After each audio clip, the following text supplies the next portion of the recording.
Good morning, everybody. Welcome to Living Astrology with Janet. It's time to grab your cup of coffee or your tea, sit back, and let's chat about what is happening up in the stars above for this weekend. It's going to be an interesting one. I've already been looking at the setup from the sun in coming into this conjunction with Uranus, which doesn't really happen until tomorrow. But it seems like all week there has been this idea of like unexpectedness, of surprises, and uh, just things that you don't see coming, but have some very strong impact on the direction of your life. And such is the case for my own life here at this point in time. So if I run down just the surprising things that have happened. So they actually began for me last weekend, where suddenly on Saturday, my son calls and says, "Hey, here's a deal on an RV from a guy that I know. It's in excellent condition, and do you want it?" Because Terry and I have been looking for a new RV that we want to eventually move onto my daughter's property and live so that he can retire and all of that good stuff. Well, we loved it, so we bought it. But here's the thing, that suddenly moves up the date for when we'll actually move. And it looks like now we're going to be moving by July 1st, living in what will be our home for retirement and so on and so forth. So that was shocking. It came out of nowhere. It moved my timetable up for moving because in my mind, of course, humans think and the universe laughs. In my mind, I wasn't moving until next year. Um, but unfortunately or fortunately, we're moving sooner. So there could be some disruption to my broadcasts. We'll have to wait and see. You might see me sitting outside instead of sitting here in my bedroom, or I might be in a new space. It's going to be just dicey for a while, but it was really exciting. But then other things have happened this week as well. My daughter had a coworker just drop dead at work, and nobody knew there was a problem. She actually, died. They tried to revive her, they couldn't, and they got a heartbeat back, but then they weren't able to save her. A young kid, I don't know how old he is actually, but died at work near Terry's work by being run over with a forklift. I mean, come on. Shocking things that are happening this week. And here we have shocking things going on in our outer world as apparently protests have erupted outside of the Supreme Court, which is taking up the consideration of Trump's potentially volatile birthright changes and crazy things, right? And I don't think it's over. I don't think it's over at all because we haven't even come to the conjunction yet, right? And the conjunction, for those of you that are just now joining me, is about the sun joining up with Uranus, the planet of shocks and surprises and revelations and aha moments and all of that. And that happens tomorrow. But here's the other interesting thing about this, and this is the thing that I really wanted to touch base with this morning, is that this is the final time that the sun will come into a conjunction with Uranus in Taurus, at least for this next 84 years, right? Because the next conjunction will happen next June or next May, excuse me, when the sun is in Gemini and Uranus is in Gemini. So a whole new sign. So, what that means for all of us mere mortals here on the planet is that we're kind of closing up a cycle. So, even though typically when the sun joins up with a planet, it is an opening for a new beginning or something changing, something awakening, this is actually the last of the awakenings for us in the sign of Taurus. So, we're going to talk about that. And then, as well, over the weekend, we have the square between Mercury in Taurus and Mars in Leo. And as I was looking at that, um, I realized that there is a whole host, a whole train of Mercury transits and Mercury things to talk about between now and the end of this month. So we're going to go through that. And then as well, I'm going to share that through astrology, but also through human design. Okay, so we have a lot to get to this morning. I want to thank all of you who are showing up here this morning. I saw Julie first thing. Good morning to you, Julie. And hello, Leilani. It's great to have you with us. And J-Lo, happy Friday to you as well. Good morning, Joan Durchie, and good morning, Debbie. And hit that like button, please. I was looking back. I do this periodically, so I just go back to all my videos, and I have like 900 of them on YouTube, if you can believe that. But when I was looking at that, I realized how few likes and um, thumbs ups that people give them, at least in the live broadcast. And it's not because I think, nobody really does it, but I think we've gotten so used to just watching things and listening to things that we aren't reacting to them or responding to them. So please, because for whatever reason that's important, hit the like button if you're on Facebook, and if you are on YouTube, hit the thumbs up button. And then don't forget to share it with your friends and your family or your other social networks. Spread the word, right? So people are aware of what is happening here on the planet. Okay. So let's start with this idea of the sun coming into the conjunction with Uranus. And, I'd love to hear from you guys in the text message, if you're on the chat, about whether you've had some shocks and surprises this week, because it seems it can't just be me. I know our dear Asa also had one, right? She lost a very dear friend out of the blue. A 39-year-old man just died. So things like this are happening, and they create this sort of shocking feeling, right? And yet Uranus is really about the great awakening, right? This is the whole idea up behind it. But when the sun comes into a conjunction with any planet, but in this case with the planet Uranus, it wakes up something deep within us, right? And it creates a beginning of something. And this happens to be the beginning of the end, since it is not the beginning of the end of the world, but the beginning of the end of the sun's transit, of Uranus's transit through Taurus.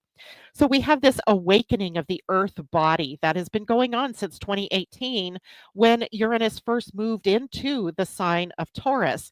And now we have this final Taurus conjunction with the sun, kind of bringing all the themes together that have been occurring over these last 7 years. So right now this conjunction is happening at 25 degrees of Taurus. And I'm going to add the chart to the stage here so that you guys can all see this. So here is the sun and Uranus conjunction, or where it will be tomorrow. Today the sun is at 25 degrees, 0.58 minutes, so almost to 28 degrees or 26 degrees. Yes, I learned how to count. And actually, the conjunction will occur at 27 degrees, almost 28 degrees of the sign of Taurus.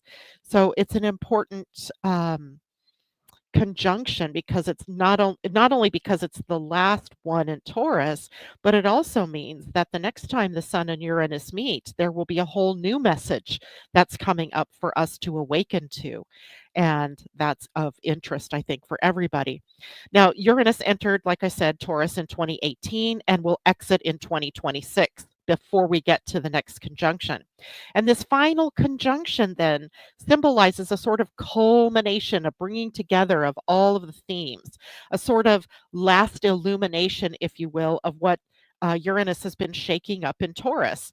And, think about the things that Taurus rules. It rules the financial system and the economy, and think about all the ups and downs that have been happening since 2018 with cryptocurrencies, with just recently with tariffs, and how all of that has shaken up the markets, and how the stock market up and down, recessions, and the impact of all of the payments that went to people during COVID, and how that impacted the budget, at least here in the United States I know of, but probably in other countries around the world as well. There has been this shaking up of the financial system, of the economy, but as well, things on the earth. Taurus rules Mother Nature, right? So we have, Mother Nature under assault with fires and floods and tornadoes and hurricanes in these 7 years that have just really battered Mother Earth. And not to mention the fact the changing landscape of climate change. Is it real? Is it not? And how different species are going extinct, and how coral reefs are bleaching out and not, and dying, which, is very impactful to the oceans. So we have this whole nature thing that has been sort of being shaken up. Our very senses, our sense of being stable and secure, is being shaken up or has been shaken up, whether it was from various financial hits or whether it was because of, different political changes, or whether it's just from this movement of time that's creating this evolution that leads us into this new way of living. And everything is new, right? Everything is being crashed and burned in order for something new to be born. So we've also had food. So the food and the body, the rise of sort of this regenerative agriculture where genetic seeds and GMOs and all of that. Have you ever noticed on the labels of the foods that you eat now, there's a very big seal if it's non-GMO, right? And all of that. So that was part of this food innovation, right? The crops and how we grow them, and the way that we can gene splice and hybridize and things like that. And there's been, in the physical body, Taurus rules the throat and the neck, but Uranus as a planet rules our nervous system. And I can just tell you, over the last 7 years, I have seen a huge jump in people with anxiety and with nervous issues that, for the most part, have been treated with pharmaceuticals for a lot of people. But that is another indication, right, that there's something big changing, and it's affecting our very DNA and our very physical body. And then, of course, values and worth, right? That's also been this Uranus moving through Taurus. And we're shifting away. We're really, if you look from the higher perspective, I guess is how I would word this, we're shifting away from external validation to internal grounding. Redefining what really matters to us. And when we think of Taurus, we think of simplifying, right? Simplifying. And it's so fascinating to me because I already live in a fairly small home. And now I have to slim down even more. So simplifying what's of most importance for me to take on this new adventure. A lot can't go. None of my furniture can go. Most of my furniture can't go. I don't even know what I'm going to do with my desk. So there's been the art of simplification over these last 7 years too, right? Whether we're simplifying, away from things, are we simplifying away from overwatching television or our computer screens, our phones, right? The need for simplification. Not that we've actually done it yet, because we still have some time where we can simplify our lives, right? Making it less complex. Now, with the sun here coming in to meet Uranus, um, it's about illumination. The sun is our illumination and insight. So we may finally understand, whether we get it this weekend or not, I don't know, but it could kick off this time where we really begin to understand what Uranus has been trying to teach us through surprises, through instability, or through reinventing ourselves. Right? So be prepared for that. And, take some time to really reflect. I'm going to give you some reflection questions here before we're done talking about this subject, but really start to look at, what is it that has been being brought up for you through this particular transit of Uranus and Taurus. And that begs the question, where is Uranus and Taurus in your own chart? If this were the chart of a person, it isn't. Yeah, I drew it up this morning, but if this were a chart of a person, it would be occurring in the 12th house. And the 12th house would mean that the shakeups are coming in from the deep unconscious, right? From perhaps past lifetimes or from perhaps the fears and blocks and limitations that have been focused on so far in this lifetime. And that person would be being asked to release that, right? To let that go, right? And this is a big time for us to really look back then at what has this transit been bringing up. And if you can remember back to, I think it was May of 2018, when, or could have been March, but I'll get that for you. But in 2018, when Uranus first moved in, what was the opening salvo in your own life that was of a surprising nature, right? What was going on? What happened then? So, the sun bringing that kind of clarity, that illumination, and where have we liberated ourselves from old Taurus thinking or old Taurus attachments? Right. So let's look if this were in your second house. Perhaps there's been a loss of money, a loss of a job, or a change in the job, the work that you do out in the world, creating a different level of income, perhaps in your life. And maybe there's been this comfort zone, Taurus comfort zones, right? Staying put, staying stable. I have Venus in Taurus, and every time something big like this happens in my life, I suddenly go into resistance, right? I'm very happy to think of change. My Gemini self loves adventure and doing all these things, but my Venus in Taurus likes to stay still, likes the comfort zone. So the comfort zone is the routines, right? That we're used to, the fear of change that we've all had to be dealing with. So the sun might liberate for you where you've been able to release yourself from some of that fear, from some of that need to stay in the comfort zone. So where are you now being asked to live differently or to be more aligned with your body's wisdom? Right? For some of you out there who have an open identity center, that would be the diamond in the center of your human design. And if you have an open identity center, it would be white. And an open identity center is very geographically sensitive. So maybe some of you have awakened to the fact that if you have an open identity center, the place that you're living in isn't supporting you anymore. And you've got to do something about that, right? Either that means a move or a change in the environment for you. So, here are some reflection prompts for you to be thinking about as we move into this weekend and beyond, right? Because the conjunction happens, in time and space, but its impacts, roll out through the rest of the transits between the Sun and Uranus. So, what unexpected events since 2018, when Uranus first moved into Taurus, have forced you to change how you relate to money, to food, to security, or to self worth? Right? That's a big question to ask. And how have you redefined what stability means in your life? Right? What does that really mean? What does that look like for you? And what kind of freedom do you crave now that you didn't crave before? Right? What if you're looking at your life and you released yourself from some sort of burden or some sort of comfort zone, and now you're loath to go back to it, what was that, right? What have you freed yourself from that you don't want to go back and encumber yourself yet again? And what's your next bold step forward, right?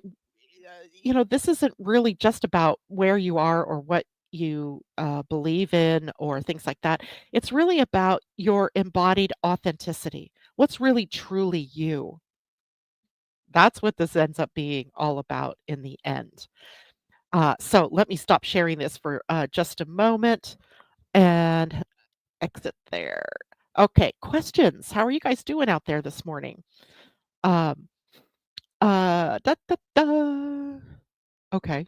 Good morning, Jolie and Christine. Nice to see you. Tom says, but you are, and the transits are always advising us to respond rather than react. Indeed. Susan Brown, good morning. Thank you for joining us. Lori Broden, good morning. Good to have all of you with us this morning. I love it when we see new faces. Jacqueline Tyler, good to have you with us. So I don't see any questions, but I will come back to this. So, bottom line, things happen. I was going to say something else, but, I don't want strikes against me. Stuff happens. And sometimes it's shocking. sometimes it's very it's disconcerting, right? It totally changes, our ideas of what it means to be stable or secure. But sometimes these open up pathways for us of real growth and evolution, and they can be exciting, if not daunting, right? It could be very adventurous feeling to have some of these changes happening and releasing your insistence of staying in your comfort zone is what's called for here, right? Going with the flow, if you will, and going with those changes. All right. Uh, let's move on to something else about Uranus. Uranus in our bodies, if you will, besides the nervous system, also rules the higher mind. So this is he sort of stands at the bridge, if you will, between the out. He is an outer planet, so he can bring in that exciting aha, right? That epiphany or that revelation or that cosmic, nudge that comes in. And then, of course, that's happening before it moves into, the Jupiter Saturn energies, which then start to bring it into the physical being, the physical body. So we always think of Uranus as being the key to our higher self, right? So, okay, keep that in mind for a moment. Now, Mercury would be the lower octave, if you will, of Uranus, in that Mercury rules the lower mind. And it means that Mercury is actually the translator of the frequencies of the higher mind that Uranus brings into us. And Mercury puts it into usable thought, usable language, usable awareness, especially now as we're getting ready to move from that earthy Taurus Uranus to the airy Gemini Uranus. Right. So we are really going to need to focus on the Mercury part of ourself as well, because the translation occurs there, right? So if the epiphany or something great, is happening out here, you get that moment of, whoo, that's it.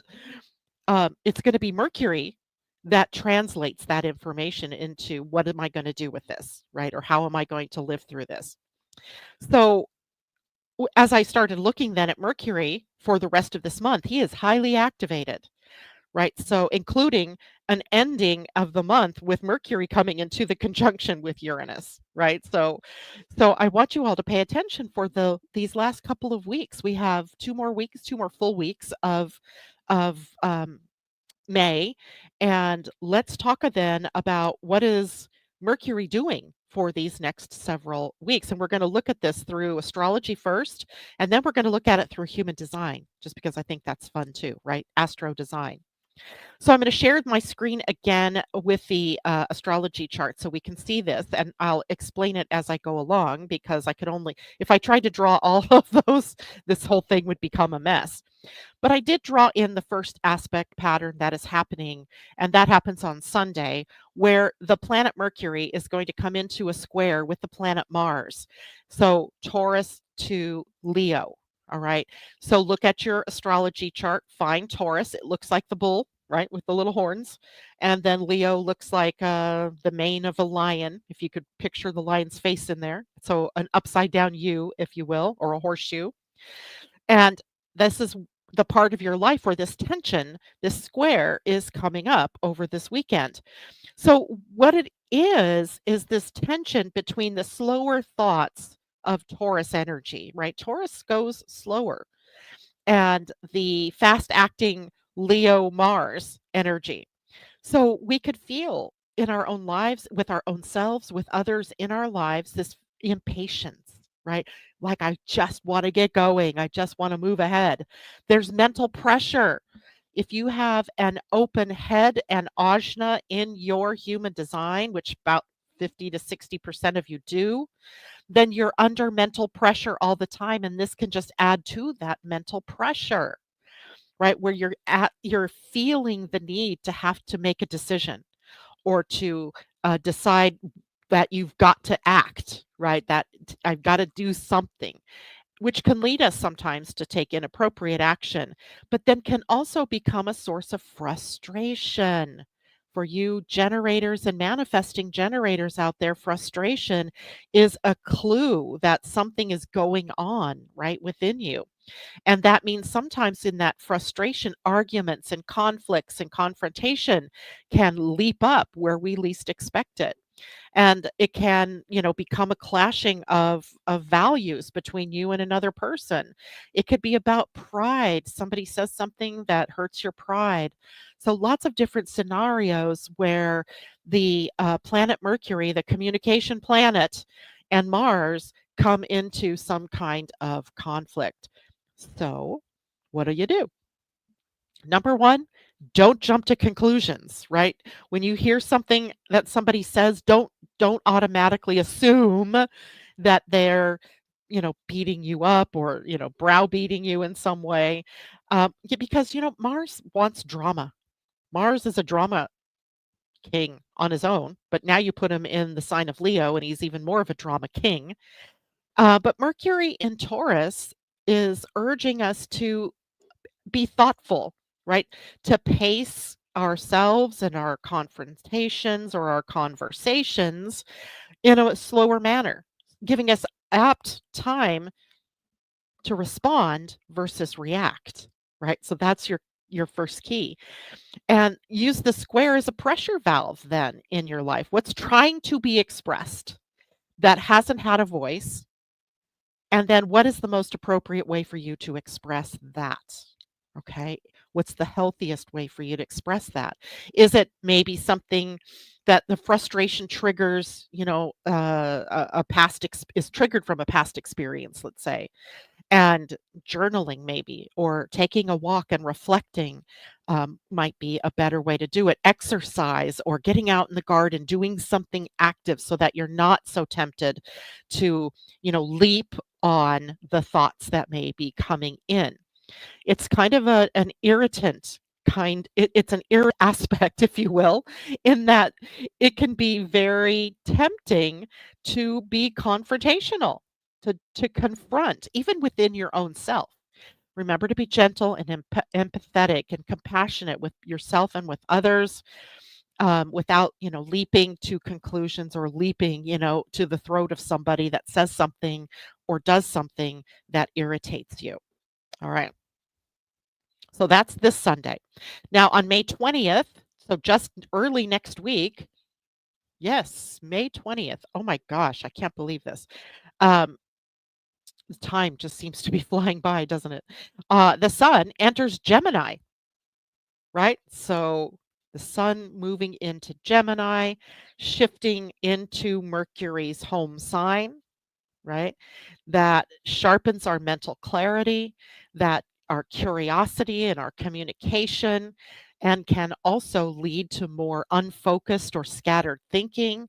Because while a planet is in the sign it rules, it is expressing all of the qualities that that sign is known for, right? Quick thinking, quick witted, curiosity, sharp, witty, um, jumping at things, right? Gemini energy.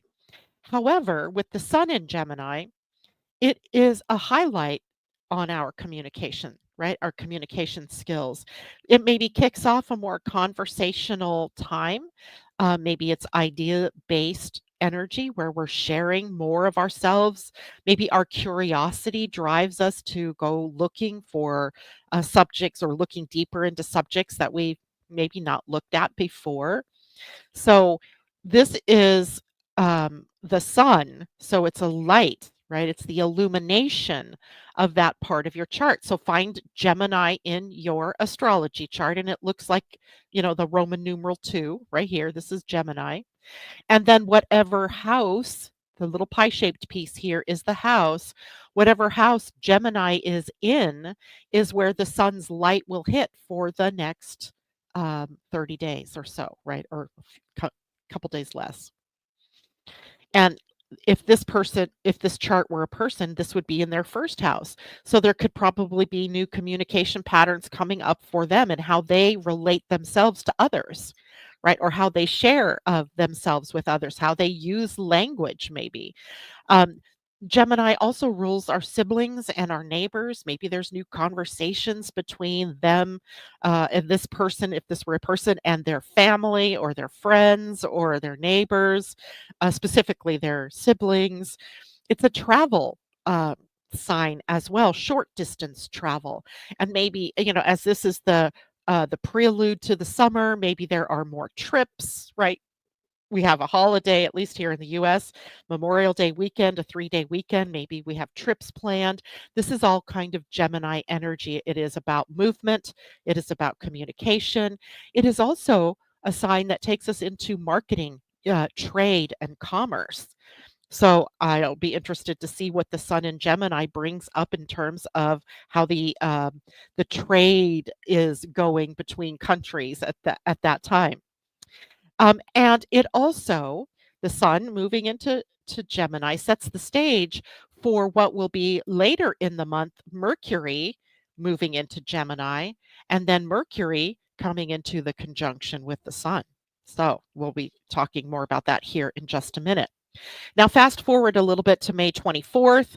That day, Mercury will conjunct Uranus in Taurus. So here's Mercury right here, and he's moving this direction. And Mercury is now going to come into conjunction with Uranus. The sun will have moved on by that point, right?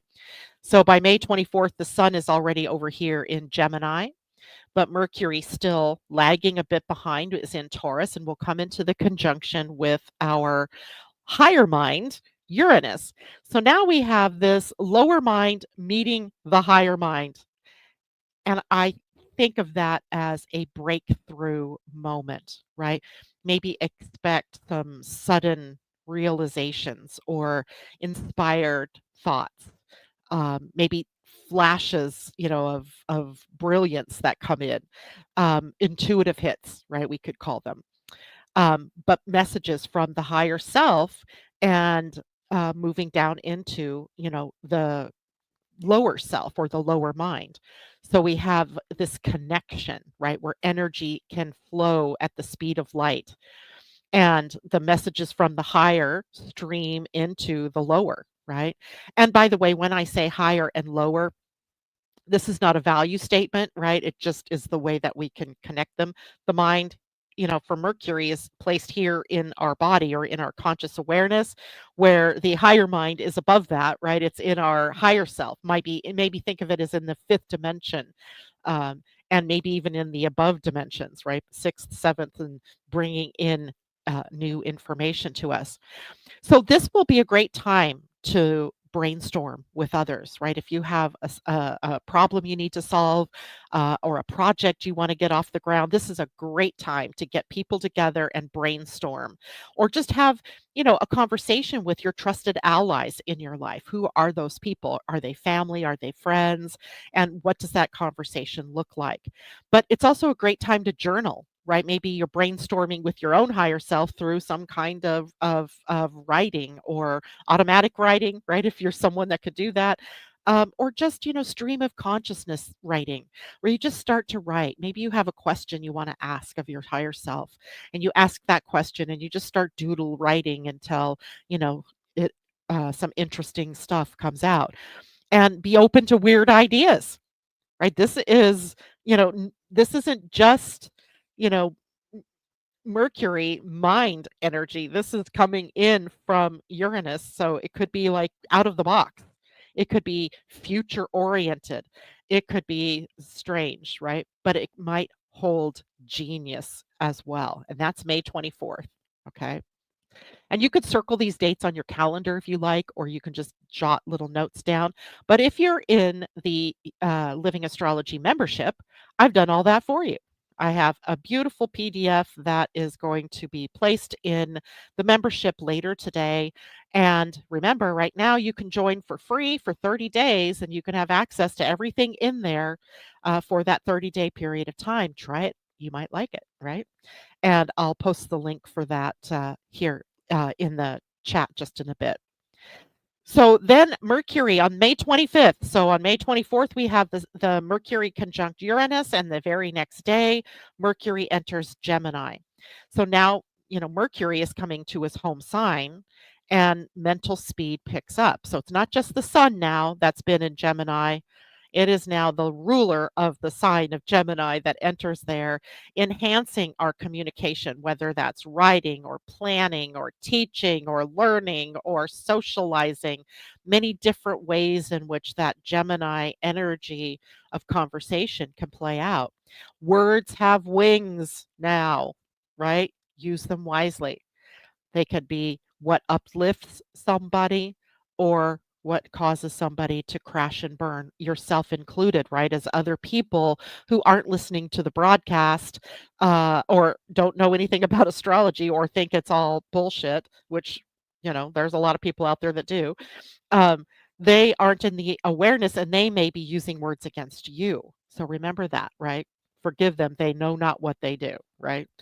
But you can monitor your own words as well as your own thoughts, right? Your thoughts are going to take a speedier, you know, track right at that point.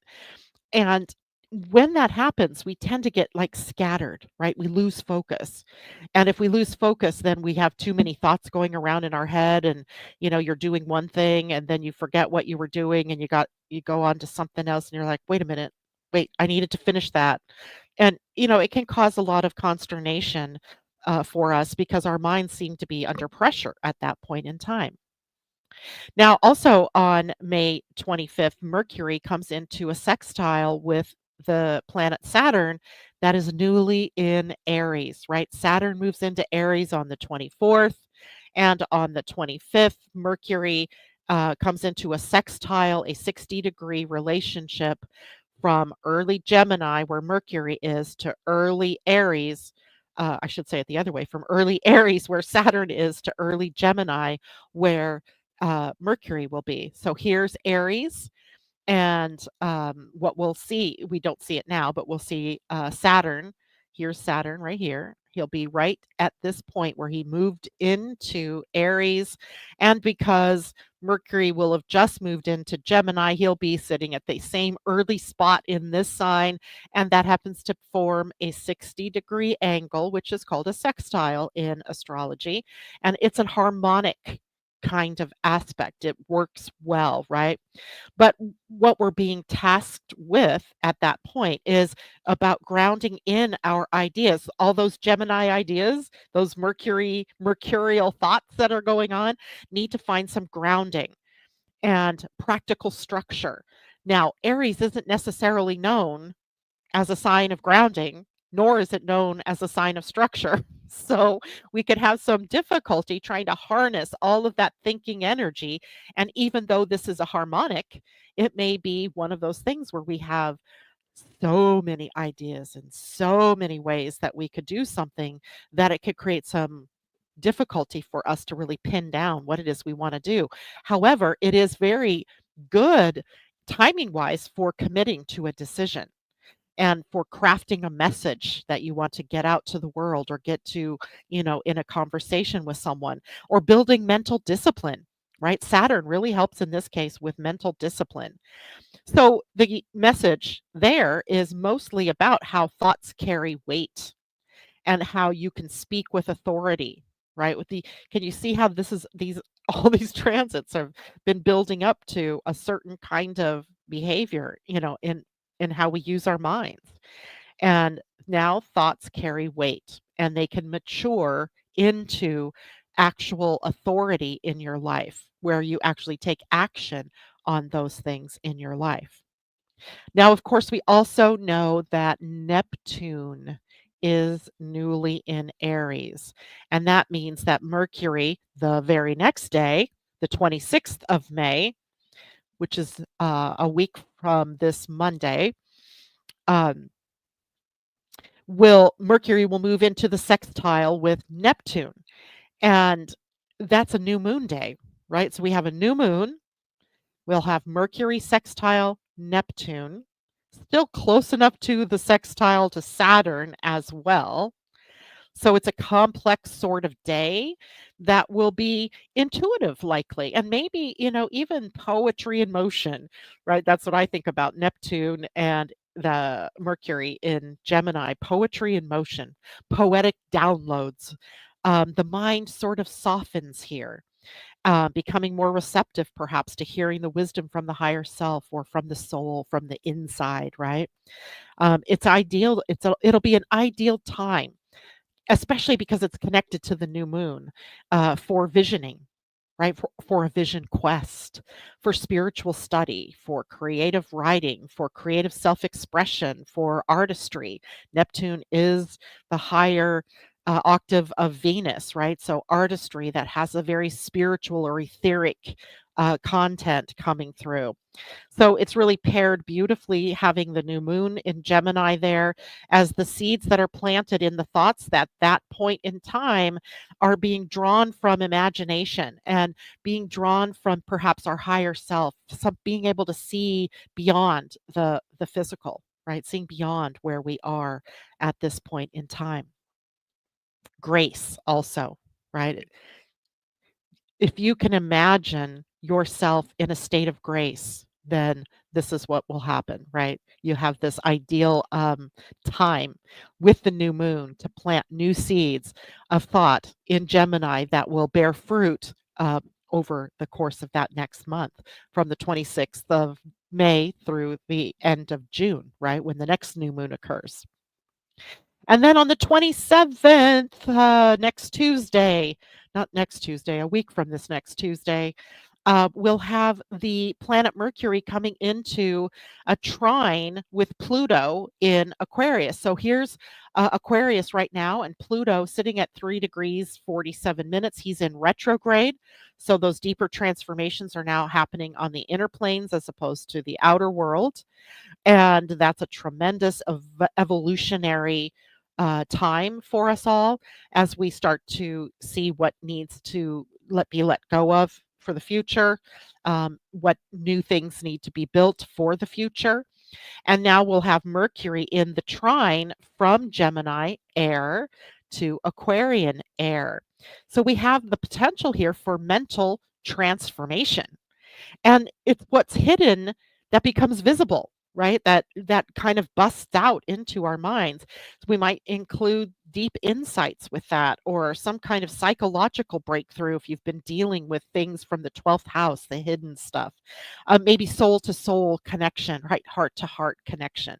So it might be an excellent day for therapy, astrology readings, right? Mostly because Uranus is, in the end of Taurus, and we might need to know, like, where is Uranus trying to take me?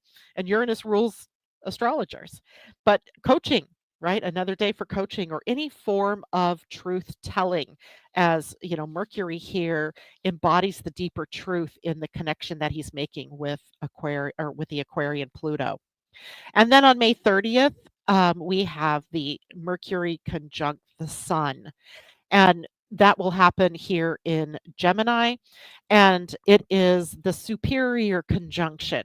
So it happens, the inferior conjunction happens between when Mercury passes between the sun and the earth.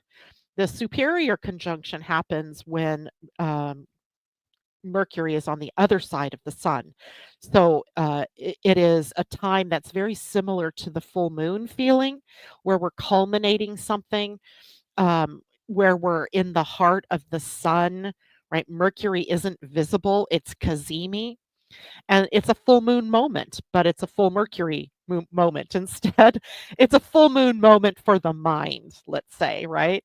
And it's where culmination of thoughts or culmination of projects come into play. There's clarity, perhaps, or insight into what the next steps are going to be. But it can also be mental overwhelm that occurs at first, right? Too much data, too much information. I cannot integrate it all. So it'll be beyond the Mercury conjunct Sun time where all of the information begins to get integrated. So if you're overwhelmed, that is why, right? If you're feeling overwhelmed. So, mark that date as a big one because you might want to uh, do more physical things that day, right? Not get caught up in a mental backlog of information and thought processes. Maybe get outside into nature and kind of ground yourself. during that time. Now, after that conjunction of Mercury to the sun, Mercury becomes visible as the evening star. So he'll start pulling out of the shadow or out of the glare of the sun, and you'll be able to see him just after the sun sets low on the western horizon.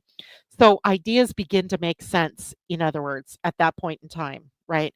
It'll take a while, a few days to a couple of weeks, but ideas will begin to make sense. All of the stuff begins to make sense, but it'll be digested slowly, right? It'll be integrated slowly. Just kind of allow the wisdom of what you have learned or what you know to emerge, right? Just let it emerge. Don't try to force thinking because that's just not the time for us to do that, right? And of course, if you look at the Aquarius and Gemini parts of your own chart, then this is where this energy is taking place. This person would have it happening in the first house and the eighth or ninth house. So there could be a lot of changes going on in belief systems and philosophies, and maybe ideas around travel and expansion that need to be taken in to the personality, right? That need to be worked through so as not to overwhelm the personality. Mm, interesting, right? So the second half of May is really Mercury's dance of integration, helping us all translate the ideas, the chaos, the innovation, the insight that we've gotten from Uranus into something grounded, structured, and ultimately illuminating. And let the mind serve the soul as opposed to the other way around, right? The mind is, something that we have can assert control over, if you will, right? Don't let your mind get away with you, right? Um, let it let the mind, wander, yes, but don't. You're the director. That's it. You're the director of where those thoughts go. All right, good deal. Questions? Anybody? Ba, ba, ba. So that's defined or open head and ajna. So the open head and open ajna are the where there's a lot of pressure. There's always pressure in the head. The head center is known as a pressure center, right? It's the pressure of taking in all this outside. It's like an antenna on top of your head, right? And you're taking in all of that mental pressure, all those ideas, all the insight. It's all coming in, and it can pressure you to begin to do something with all the thoughts. What do I do with all these thoughts? What do I do with all these ideas? Now, it's a pressure center if it's defined as well, but the pressure there has an outlet because you have a distinct way of thinking or of dealing with ideas when they come in. But those who have it open don't have that, right? So it can be the pressure that causes an open head and open ajna to leap into doing things without really taking the time to understand what it is that is happening or should be happening. So I hope that answers your question, Christine. And so a defined have this no, no, no, no. The the defined head would mean that you already have a distinct way of dealing with thoughts and ideas and brilliance, genius that comes in, right? So you would likely still use that same outlet for pressure. Like, let's say you're someone who, when you feel all of that mental pressure, you go out and you run, right? You have this is how you deal with it, right? Running for you helps you get out of your mind and into your body. And that would be something that you're used to doing, the way that you're used to dealing with it. You'll still have the pressure, but you'll deal with it in the way that you would deal with pressure. If it's an open head, though, and you don't have a consistent way of dealing with that pressure, then that pressure can overwhelm you and you just start leaping and taking action that isn't correct for you. All right. I hope that helps. Let me know if you guys have any other questions about that. And I hope I didn't miss any questions from earlier. If so, please, please, please ask them again or, tickle me. Say, hey, Janet, I have a question. Sharon K., good morning to you. And you're welcome, Christine. And there was somebody else, Teddy. Good morning. It's good to have you with us. Terry, hello. Good to have you with us. Now let's switch over to looking at all of this Mercury energy through human design, right? After all, I do both and I love doing both. And I'm going to add the human design chart now to all of this as we talk through, um, what this kind of getting a little bit more clarity around what's going on here from a human design perspective. So I've listed in order here the gates that Mercury will hit from today all the way through the end of this month and actually into the first 2 days of June.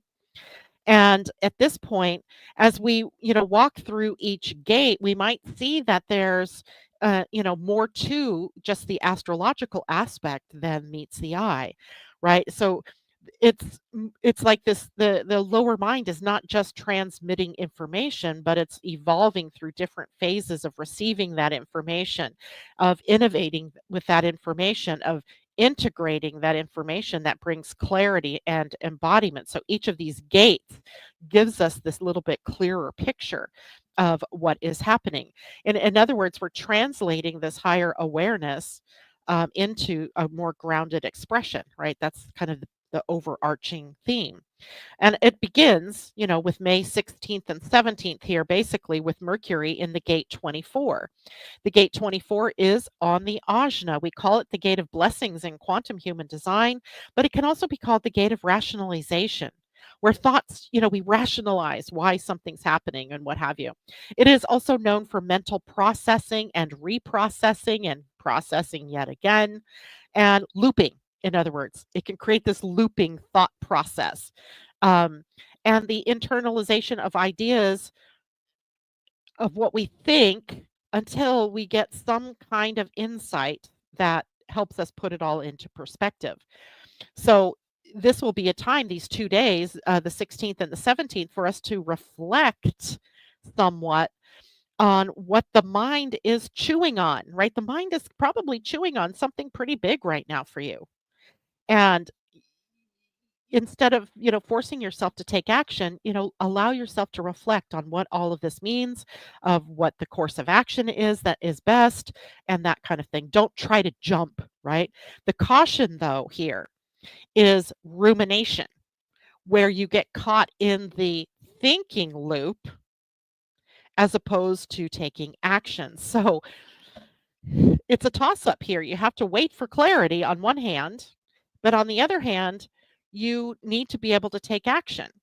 And you don't want to force action without thinking about it somewhat. So these 2 days can be a little disconcerting.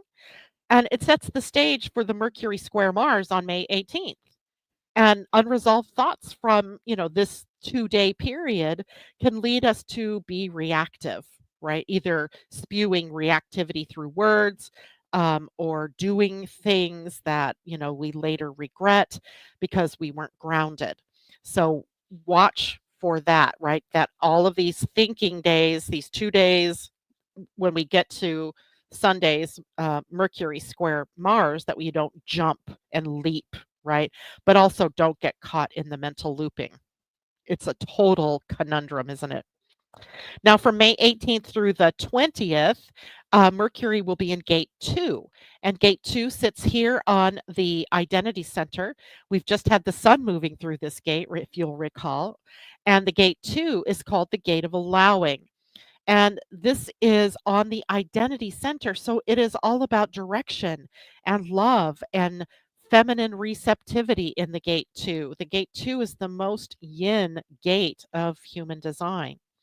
And it's about allowing life to flow through you, allowing prosperity, right? Allowing help, guidance, right? A genius, right? Allowing. But Mercury here says don't force the answers. Let them arrive, right? Let them settle in. And Mars, that the square from Mercury to Mars and Leo demands action. So this gate reminds you to receive wisdom before responding, right? Again, we have this conundrum a little bit. And as the sun prepares to move into Gemini, you'll learn how to let ideas find you, right? Let them sink in, right? Let them come in. May 21st through the 22nd, the planet Mercury will be at the gate 23, the gate of transmission. Also, a gate that we just recently saw the sun at. And here, this is the gate of sudden knowing, right? And the urge to share your insight once you got it. But unfortunately, sometimes that insight comes, but not the words that are going to help you describe it to somebody else. So you have to be very careful here. That sudden knowing can be shared, but with the right people in the right time, right? So that you don't, get all garbled or the message gets mistaken for something else, what have you, right? And the sun will have just entered Gemini, which is ruled by Mercury. So this gate gets more power. Ideas begin to emerge and take shape in the form of language. Right. So I bet all of you have had this experience where you've had this idea come in, but you can't quite yet, like you can see it, you can feel it, but you can't quite put the words yet to it. That's what this helps with, taking the idea and putting it into words so that on the throat center it can be communicated and take form. But this will be a great time for teaching and for writing and for surprising revelations that enter in for you to take note of. And then from May 23rd through the 25th, Mercury will move into the gate 8, and this will be it's a throat gate, so it's about expressing, and it's expressing your uniqueness, right? Your contribution to the world is through your uniqueness, your gift, right? What your gift or gifts that only you can share with the world, right? And it doesn't, not everybody is an Oprah Winfrey or an Eckhart Tolle who have these, massive words that they can, share with people. But you personally have insights or ideas or something that can be impactful nonetheless, right? It doesn't matter how many are impacted. It's the how you impact, right? And the May 24th conjunction of Mercury to Uranus is the higher mind downloading information to you, for you into the throat to express, right? So it's a movement of ideas and imagery into words that then can get shared with others. And you're asked at this time, how do you communicate authentically, or how do you authentically contribute your voice to the collective and whomever that collective is for you? And then on May 25th, Mercury enters Gemini and sextiles Saturn in Aries. So what's shared now has structure and staying power. That means our thinking begins to really flesh out into something concrete, right? Something that's organized into being able to share. And as we get to the end, May 26th through the 28th, we haven't gotten to talk about this yet.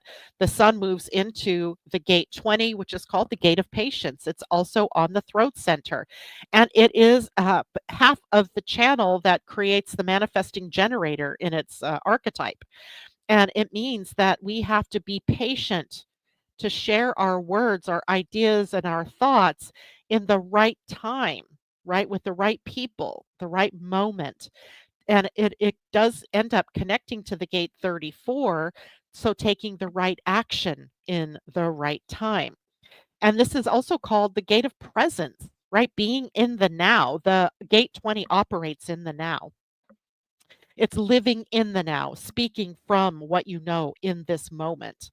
And then on May 26th, part of the same, time period, Mercury sextiles Neptune.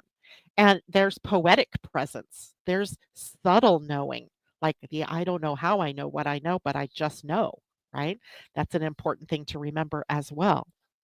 And then the only time is now. So you speak from presence, not from projection, and you trust the unfolding of these ideas and how they play out. When we get to May 29th through 30th, we have the Mercury in the gate 16, also on the throat center right here. And it's about speaking with enthusiasm, right? Sharing those ideas from a joyful expression. In quantum human design, Karen calls this the gate of zest.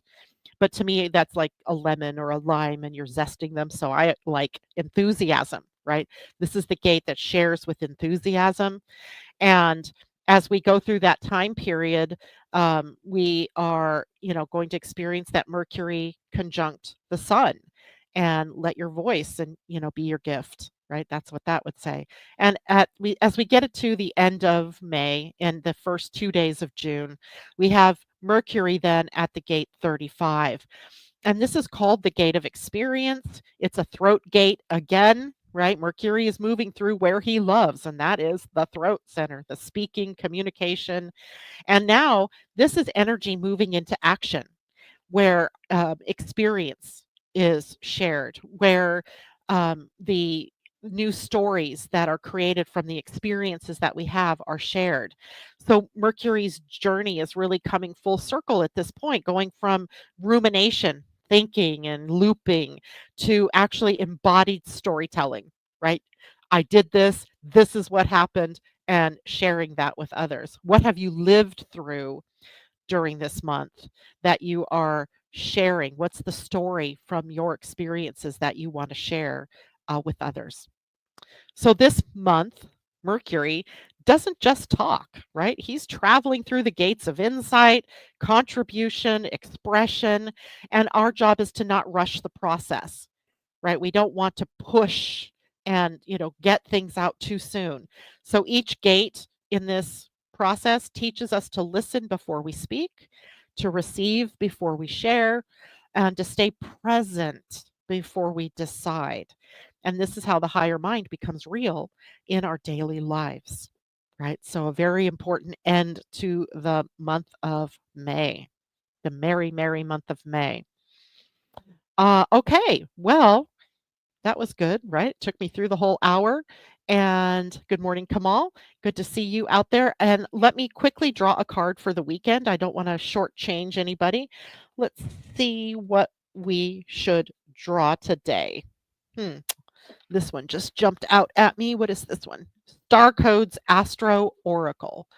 And this is by Heather Rowan Robbins. And let's see what gets validated for us through these cards. And just a short note, I'm going to be posting again the link to join the membership. For those of you who are already in the membership, be sure to look later on today for your special. All of that Mercury information I just shared is in a PDF. With both, the astrology and the human design for you guys. And anybody who joins will have access to that. So the card is the moon, and underneath the moon, it says perception. Perception is also a very Mercury word, and it's card 19, which is the higher level 10 and 1. Uh, let's see what this says for us. 19. Doop, doop. Okay. Would have been funny if we got Mercury. That would have been the next card. All right, the moon, ruler of Cancer, speaks of the deep inner river of emotions, what motivates you, how you experience and express your feelings, and how you nurture and need nurturance. In your astrological chart, the moon is as important as the sun, even though it's much smaller. By a coincidence of relative size and distance from our earthly perspective, the sun and moon, our symbols of consciousness and unconsciousness, appear to be the same size, and this proportion makes eclipses possible. Is that really an accident, do you think? The moon cycles through the zodiac in 27.5 days, changing signs every 2 days and coloring our moods, habits, and behaviors. Here's your action. First, perceive what unspoken emotional inner calling and patterns drive you. Look to your own moon sign. When you cooperate your moon's emotional motivation, when you cooperate with your moon's emotional motivation, you'll find it easier to walk in harmony with your path. Next, investigate the needs and wants of those around you. The emotions underneath the surface actually run this show. Those primary drives are expressed through habits and actions, nuance and expression, rather than through words. Look for that underground ocean. It carries the soul's energy. Speak to the insecurities that slow this process. Act in a way that helps others feel nurtured, warm, and emotionally connected. Make them feel at home. Tend with the food, the water, the home base. Like the moon, the energy in this situation will wax and wane, so assess the current phase and work with those cycles. This seems to be speaking to us of the underlying feelings and emotions of those thoughts and ideas and perceptions that are coming from all of these Mercury transits, plus Uranus. Here's the challenge: look to feelings rather than logic to move this situation forward. Notice any strange responses to anxiety, touchy personal defenses, nepotism, xenophobia, subjectivity, or insecurity, either in your motivation or in those of the, around you. Tend to the fear that lies underneath these behaviors. Here's the gift: you are one with the ebb and flow. Watch what sign the moon occupies each day and let the moon teach you about its phases. Align yourself with those tides and make your life easier. Hmm. The moon, our perception, right? Thoughts lead to perceptions. All right. Well, thank you for joining me today. It's really been fun to be here and share all this with you. And if you have any questions, please let me know. I see a question by Karen down here. I was just pondering this morning, if perception creates reality. Ooh, are we really living different realities? I would say yes, right? Our perception colors everything. Um, we could go into the whole scientific thing on the quantum level about, how nothing has meaning until we observe it and we give it the meaning. So if we're perceiving something, we're also attaching meaning to it, thus creating our reality. Hmm, interesting. Good thing to end on there, Karen. Thank you so much. All right, everybody, have a great weekend. I will see you on Monday. Bye for now.